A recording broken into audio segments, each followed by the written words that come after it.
और इसके दूषण वृत्तियों को स्वीकार के तो हमारी नई पीढ़ी बहुत हानि को प्राप्त हो गई। जो नए सिद्धांत अन्य जनों के आए, अन्य प्रांतों के देशों के, वो बहुत हानिकारक हो गए। ये भारत है, ये धर्म देश है।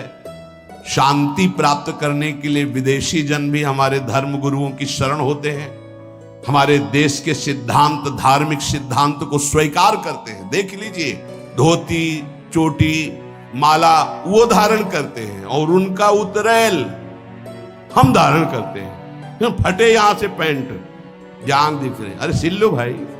बोले नहीं, वो बड़े आदमी का फैशन है। अरे वाह भाई, गांव में तो अगर कहीं फट जाता था तो कहते तुम्हारा कपड़ा फटा, सिल लो भाई।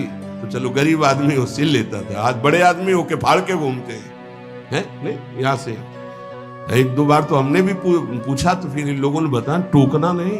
तो क्यों? बोले ये फैशन है।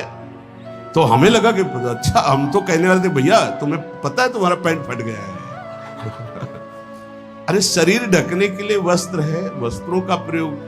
यहां फटा, यहां फट, जितना फटा उतना बड़ा आदमी। तो हमें लगता है कि ये तो बहुत मतलब विचित्र कोटि की बुद्धि है। कपड़े पहने जाते हैं तन ढकने के लिए, फट गए तो सिल लिए जाते हैं। बोले जितना फटा उतना महंगा।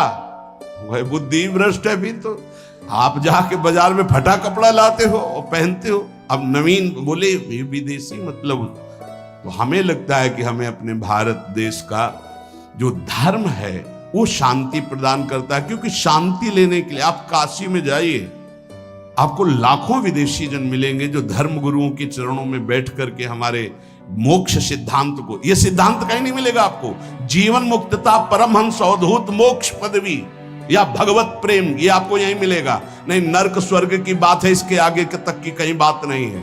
अगर मोक्ष पदवी, जीवन मुक्तता, तो ये यहां की बात है। ये काम बचपन से जहां थोड़ी चेतना जागृत हुई तो ये राक्षस सवार हो जाता है बुद्धि में। अब भय धर्मशास्त्रों का, गुरुजनों का, समाज का, तो इस राक्षसी प्रवृत्ति को शासन में रखा जाता था। अब वो भय नहीं रह गया।